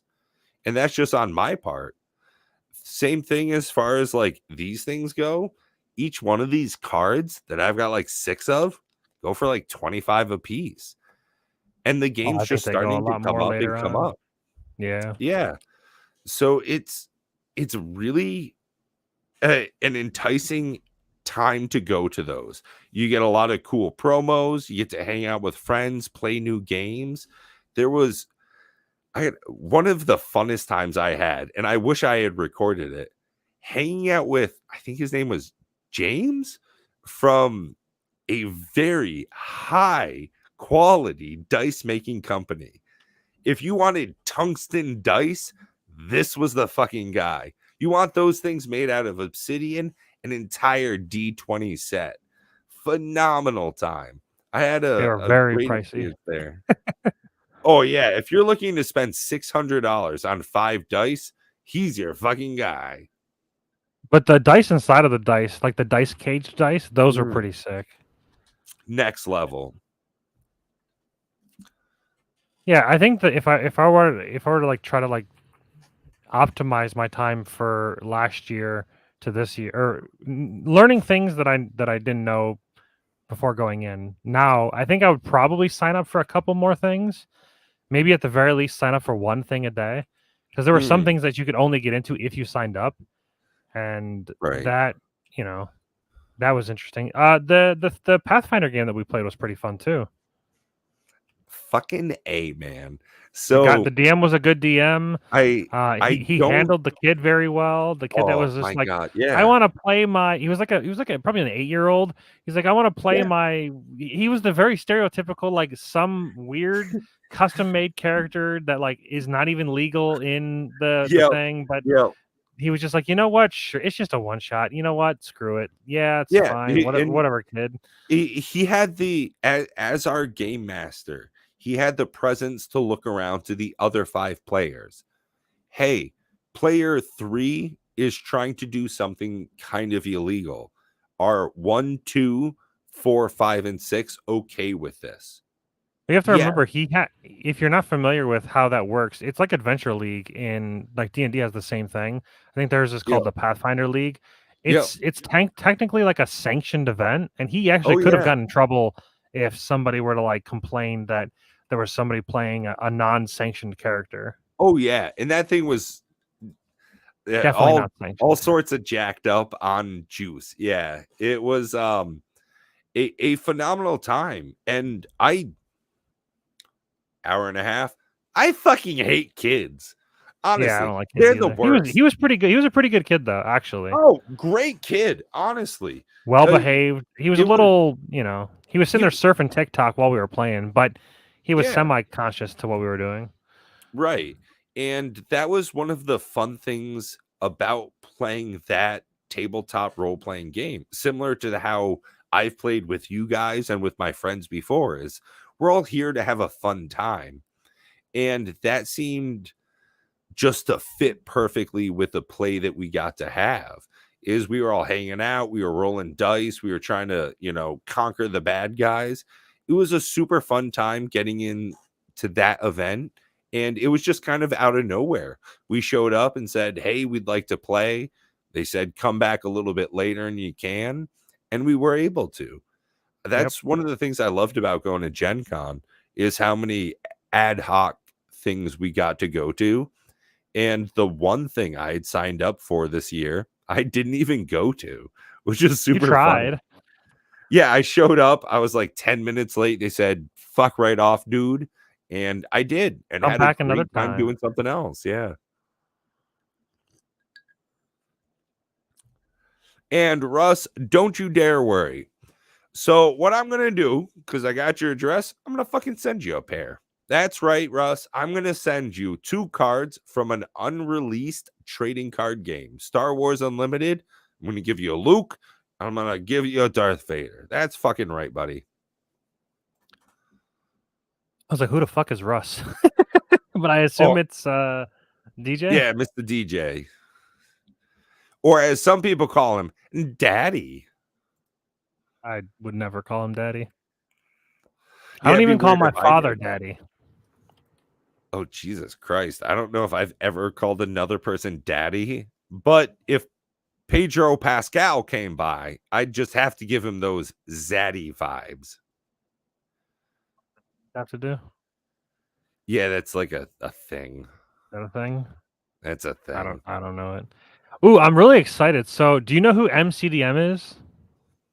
No. Do you know who Matt Colville is? Wait, what? Do you know who Matt Colville is? Yes. He's a dungeon master / Mhm. game creator and he's Oh. also done some other stuff. But he's a big dude in the 5th edition Dungeons and Dragons scene, and not even Mhm. just Dungeons and Dragons in general. So him and his team created a new book called The Talent. And this is if you're familiar with scions or psionics. In like 1st and 2nd edition, there was psionics. Like when you made your character, you rolled percentage dice, and if you rolled like a 99 or 100, you were a scion, and it gives you like special abilities. And over the course of D&D's history, they've created scions for like 3rd edition and 4th edition. They have scions, but 5th edition doesn't have one. And Wizard of the Coast was going to make a scion, and it was in playtesting, and they said that by the end of the day, a scion to them was too good at being everything. The scion Hmm. basically, they were able to split the one class into an entire book of other classes. That's how that's how universal the Scion was that they made. It wasn't called the Scion; it was called something else. But MCDM made a book called The Talent, which is a psionic class for 5th edition, and you're basically, I want to say, you're basically sort of like a superhero, because the talents, they basically can mimic, like if you want to be like the flame, what is it, the flame on guy, the torch, yeah. The Like torch. if you want to be yeah, if you want to be the yeah. torch, you could be the torch. Like you can like ignite your body in fire, and you're not. It's not a magic thing. It's like it's a psionic thing. Yeah. It's very, very interesting. It's So there's a lot of lore that could go along with that. There's a time period in Adventures in Forgotten Realms, so the place where D&D takes place is Dristoward and all those guys, yeah. where regular magic stopped working correctly. And there was like 12 years where regular magic didn't work correctly. If you cast it, it would either fizzle or blow right the fuck up. Like you try to light a candle, it either kills everyone in your house or doesn't work. And psionics just did. So there's like a huge time period in Adventures in Forgotten Realms lore where psionics starts to really take over. And in the Drow, Obladora, there's an entire house where that's their strength. And same thing with like the Mind Flayers, which made a huge showing in Baldur's Gate 3. This mind ability is a different type of magic. Instead of like wild magic, elemental, you have this psionic stuff. And there is definitely a huge play area with that, and how strong it was in a lot of the lore definitely makes sense that they wouldn't want to make it a class. And if they did, they'd have to neuter it so much to make it playable with other ones. Oh, the Mystic. It was called the Mystic. And a lot of people are like, it's called the Mistake, which is hilarious. Like, Yeah. you know, I love the internet for like ruining good names. Like the Mystic is a good name, but then like it was so strong they were just calling it the Mistake. I'm like, that's pretty good. You gotta give it to the guy. You gotta give it to him. Well, it's similar to the Variant Human and the Various Human. Custom Lineage, I think, is a mistake. Yeah. You know, it's okay. I don't know. It's fine. Like, it seems like very strong and basic that you could just make your own lineage. But anyways, so back to the talent. The thing that makes the talent really cool and semi imbalanced, before you had psi points. Psi points were like how you used your abilities, right? And that was the Mystic in 5th edition. Well, so you'd only have a number of psi points in order to cast or to use your psionic abilities, and then once you're done, you couldn't use those abilities. Kind of like a spellcaster, very traditional. Well, MCDM made it so that there's something called the strain. So when you use your ability, if it's a second order or higher, so you have your cantrips. First order is like cantrips. So when you cast something when you use an ability that's second order or higher, you have to roll against what's called the strain. Basically, your body is fighting against you using this power, or maybe the power you're using is so powerful that you get like a nosebleed, that kind of thing. Like, but the strain, you roll against a strain. If you fail, you take a strain. You can have 5 strain at level 1. If you hit your maximum strain, you die. You just straight up die. However, the thing that's cool about it is that you have the ability to control that. You're in full control. If you ever choose to die from strain, it is completely your fault. Because when you do a test of strain, if you fail the test, you can do one of 2 options. You can, one, allow the manifestation to happen, and then of course you die because you hit your maximum strain, or you choose to not let it happen, and then you faint, you go unconscious, and that's it. I like the idea of like you're in the middle of combat, you like cast a spell that's like a high level order, and you're like, I really need this to go off. If this goes off, we win. And you fail your strain, but you know that if it goes off, you save your party or you save the world or whatever. So you can make it dramatic if you really wanted to. Right. Yeah. So you're sacrificing yourself. You're like, yeah, I'll die, but we'll win. Like, I don't know. It just feels really cool. I like that. And it doesn't seem like it's broken in the damage compartment. What seems like it's broken in is the well, I don't know if it's broken yet. I haven't played it, but I am playing. The reason why I'm excited about it is because my DM for next week, not this week, next week, I'm actually playing the strain. So if you're interested in what I'm talking about, not tomorrow, but next Sunday, we'll be playing our first session because we're doing alternate campaigns. A little disorienting for viewers. I'm sorry, but that's just how it works. When I don't DM, we alternate DMs because people like having an extra week to prepare. I just wing it, so that's why I don't need the extra week. But anyways, yeah, I'll be playing the talent, which is going to be this badass. So I was talking with DJ here in the chat about Star Wars Unlimited, and he says Bob's still not in it. That he wants to collect it, and he doubts that it'll be worth a lot of money. That the track record for other Star Wars games is a bit suspect, but most Star Wars not so good right now. Yeah, I think that's probably a solid estimate of it. The Marvel Cinematic Universe has definitely been in a weird place right now. They made so many big banger movies, and it feels as though their IP is drying up a little bit. We've had too much exposure to it. So I wonder if Star Wars will really have that staying power, that interest for people that aren't just Star Wars fans, that are trading card game fans. Because outside of that big influx of Lord of the Ring fans, I don't think Magic was able to sustain that. And I don't know if Star Wars Unlimited selling their IP under the Star Wars name is really going to be the thing that brings people in. They need a good game. And that's what's interesting about stuff like Grand Archive is if the gameplay is interesting, it doesn't matter about the IP that's tied in with it. And I think Magic is going completely opposite of that. They don't care about the game. They're just caring about how they can sell it, the IP. Let's bring in Lord of the Rings. We don't give a shit about the ring mechanic. Completely trash. It was absolutely forgotten the second they could get away from it. I don't think there's a single card in the special collector's edition that references the ring mechanic. And I think I don't even know what's in there. What cards are in there, to be completely honest? Nah, I looked over it, and I'm pretty sure there is not a card that references it. I'll probably do some shorts about it, and then I got to do some Ixalan shorts too. I'm excited for Ixalan, but we'll see. Dude, I gotta say, fucking all the character crossovers is pretty fun. It's very nostalgic for me. And I care more about the Jurassic Park stuff than I did about Lord of the Rings for sure. Which is funny because that's not what they're selling it for.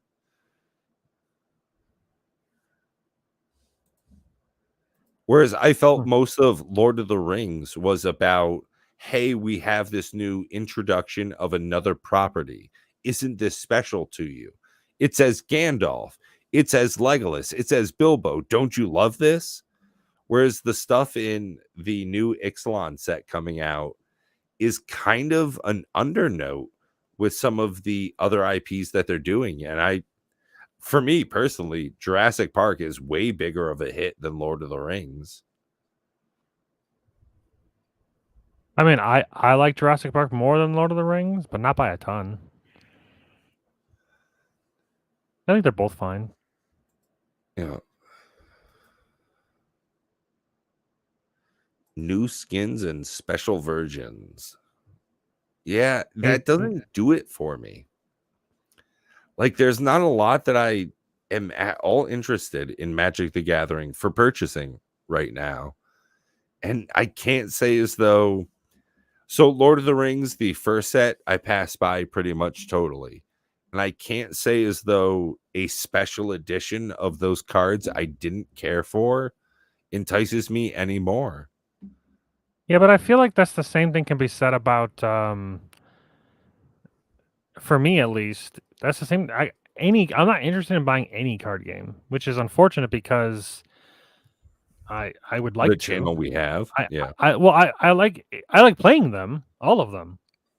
But like for instance, Grand Archive, What we did with what Hammer and I did is we played just with the starter decks, which are like 15 or $20, so easy entry to get into the game. So the price point's low. And then we had each opened some product. He kickstarted it, and I just bought a box from Solar Games. And we decided to do is after we played the precons is we were like, let's enhance our decks with the cards that we have, and then play another game and see how it plays. Because it was still it was fun the first game, but we were like, let's juice these decks up and see how they feel. So I made my deck, he made his deck. Then we played 2 more games yesterday. I've recorded them, so I actually there'll probably be 2 or 3 videos from that because it was like an hour and a half. So I want to cut it down. But each game was about 20 to 25 minutes, and we were still like remembering how to play because we still only played about 6 games.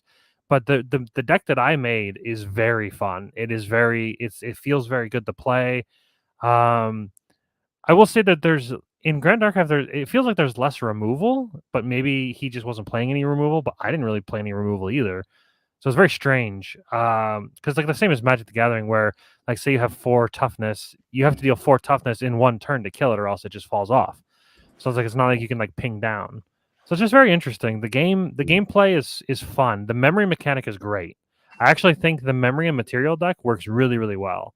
Like you pay for your spells by putting them into memory.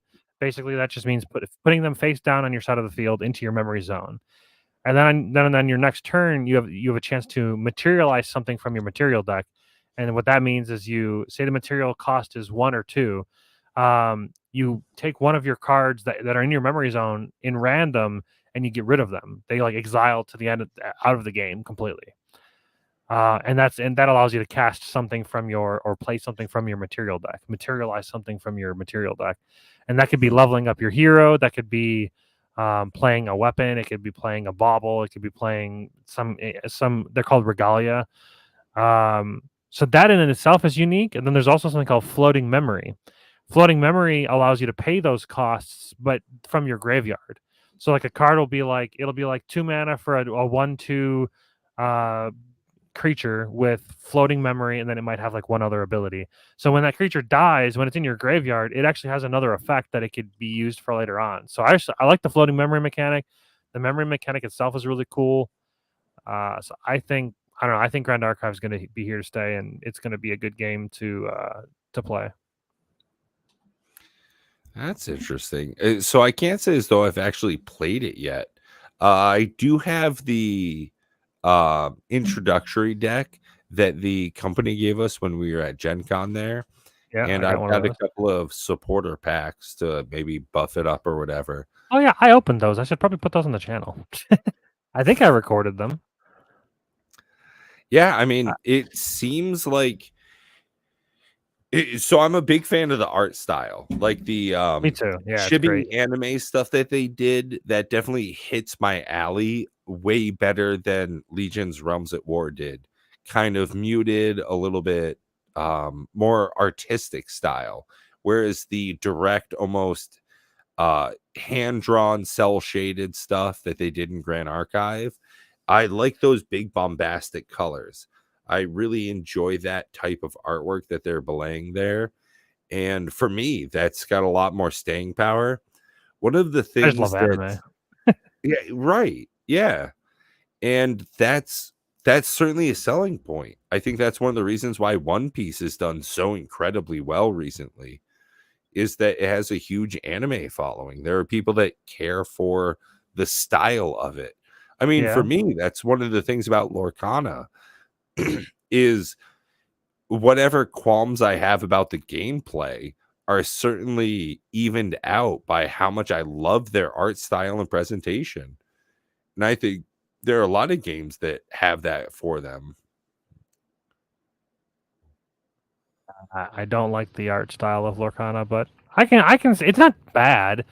I don't know. Like, I want to look at hot, sexy waifus with big tits. I want to look at big, badass orcs that have like giant 2-handed axes cleaving a goblin in half. Like, I don't want to look at Mickey Mouse holding a dinky little sword that has a piece of cheese at the end of it. Like, I just don't. It just doesn't excite me in any way and in any capacity.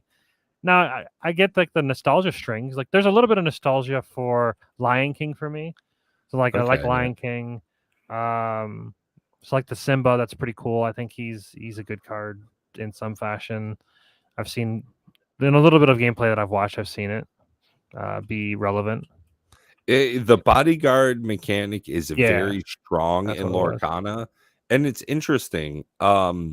When you and I were playing Star Wars Unlimited, there's a mechanic called Sentinel, which is, for all intents and purposes, the same thing as bodyguard from Lorcana, and I had never seen that before. And you said that that was kind of scraped from another game, right? Yeah, Grand Archive has the same thing called Intercept, and Alpha Clash has the same thing called Oh, DJ Longhair. You can have something your else. Lorcana. I feel It's called bad enough something else. supporting the mouse when I get into Star Wars Unlimited. I don't have any issue, honestly, giving my money to a product that I think is worthwhile. Yeah, same.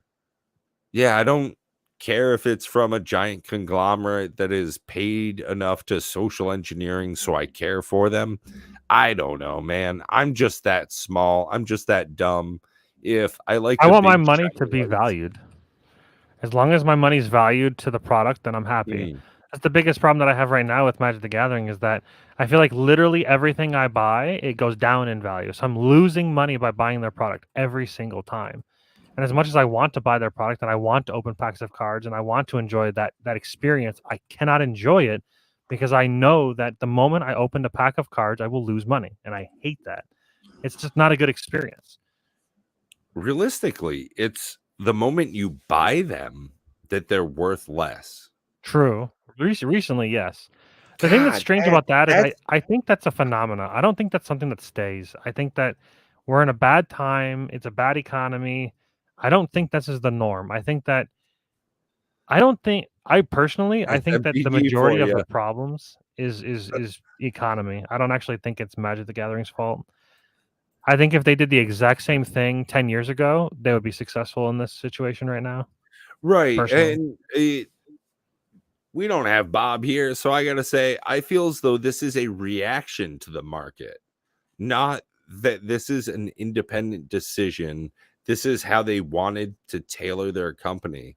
I think that this is Watsy seeing, wow, the economy is pretty screwed up right now. And what can we do to still entice people to buy our product, even though it's a tumultuous time? And they're pulling out all the stops in that instance. They did Ravensburger dirty, I'll be honest. Disney. Like Yeah. contracting Marvel to MTG is kind of stupid. Yeah. How is It that not doesn't feel Lorcana? great. Hello? Yeah. Is it because it's too superhero-y? Maybe they don't want to mix the I the think the that that's happy-go-lucky with superhero? yeah, I think that's the Gotta be it. line that they're trying to draw in Lorcana is the nostalgia feel for their animated characters. And for me, I think the line is live action characters. If they were ever to do Captain America, he would have to be cell shaded. He would be drawn as a character. And in Magic the Gathering, they're going for a more photorealistic style. It's gonna That's be the awesome. and I just however you want to, pull your opinion on it. I think that that's where the difference is. That for Lorcana, they will continue going for cartoony to the extreme. And I think for Magic the Gathering, they're going ever more realistic. And on that note, there are some Magic the Gathering cards that are photos. So some of the Kaldheim cards, the ones that are like sagas, they're actually wood and people carved them and then there was a picture taken. Hmm, So interesting. some photos are actually on Magic the Gathering cards.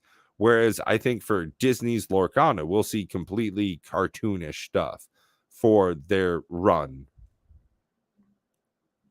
Well, What you know it's a about live action Disney films? If you're talking about the new Snow White, the Maleficent, Mulan, all of those, personal opinion, complete fucking travesty. And that is not at all what the original Disney product line was. I think that the new iterations of Snow White and the Seven Dwarves, the new Little Mermaid, that's not the baseline of Disney. I think that's the new production line to make money. That's the new wheel churners. I think it's the same problem we're seeing in a lot of other companies, people trying to make money. I legitimately do not think that those new remakes of older IPs are what the company is trying to do.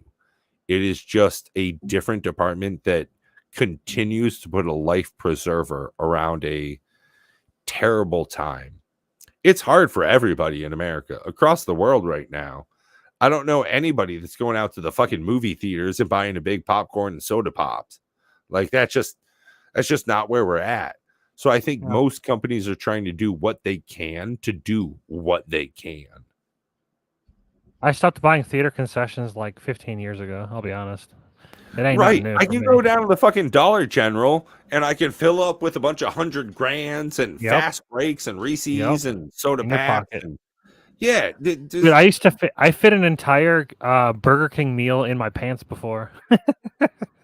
I had those big pants that had like the big pants and the Jinko jeans. Jinko. The big pocket at the back. I just stuck the burger and fries down the big pocket. I had the drink down there too. So I was walking, you could hear the ice jingling.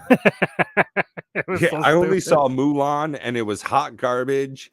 Movies lined up till 2030. So Hollywood as whole will sink further. Yo, for sure. And I mean, same for me, DJ. No popcorn and soda. That's going to be, I mean, taking a girl to the movies in the early 2000s. That was my go-to. That was me and my chick, right? That was our thing. Yeah. $50 for two people. God damn. I can't push enough carts at Walmart to make that money. Yeah, and no movie right now is worth it. Too true.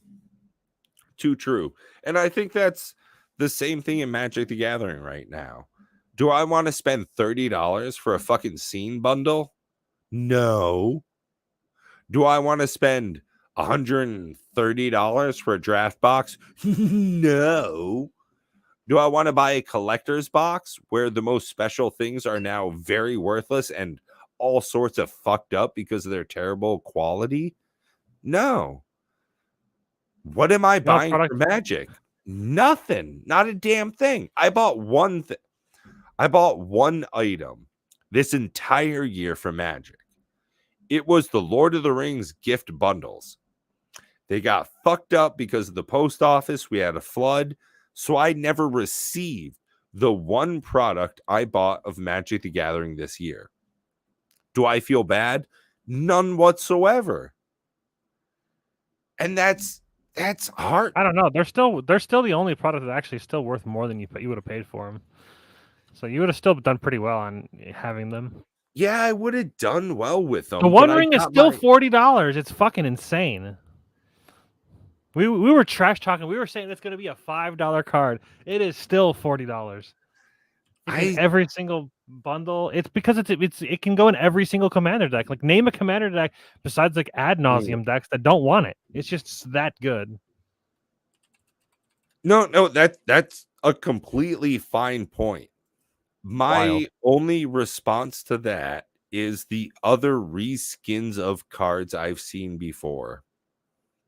I think that we'll see more and more reprintings of this card because it is a high value secondary market card that Wizards of the Coast does not see, and they'll reprint the fuck out of it. They'll put this in some new series. It'll be in some universes beyond. This is going to be the One Ring / I don't know, Captain America's shield. And it'll end up being $12. That'd be cool, though. I want to play with Captain American shield. See, that's the thing, is I'm fine with that. I do not mind most Magic the Gathering cards being pretty cheap. Similar to how Lorcana is currently structuring their market. is most cards are pretty cheap. The enchanted cards in these super fancy editions, full borderless and foil treatment, that come out very flat. For some fucking reason, Disney they just understand how to do it on their first try. So I think those enchanted cards will stay expensive. And I think that most regular cards will be pretty cheap. And I think that would be good for the game.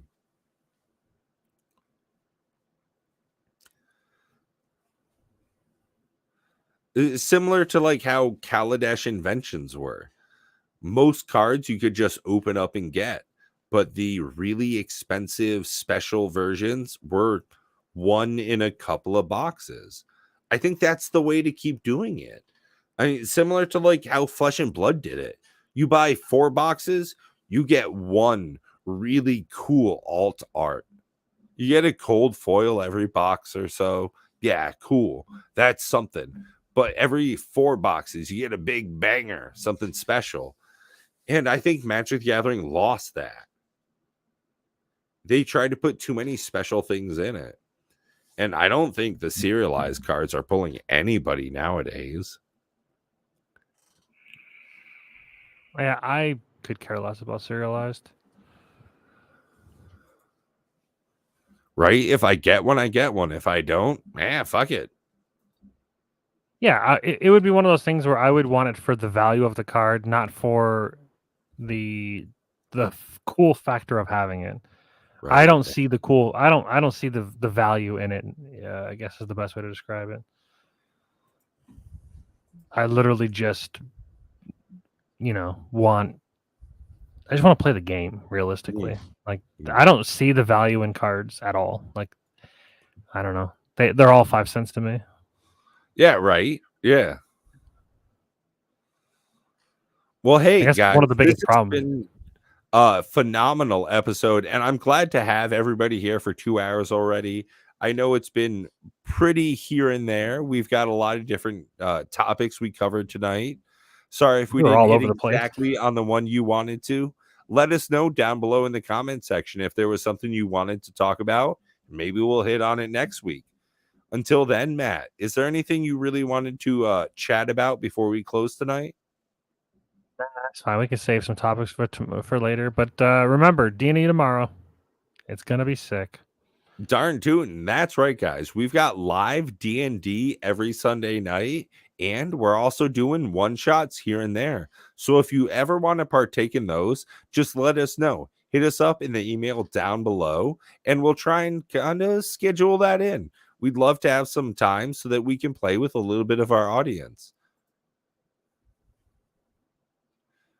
You all been wonderful? Well, hey, we've been Cardboard Odysseys, and you've been just phenomenal. So until next week, y'all take care.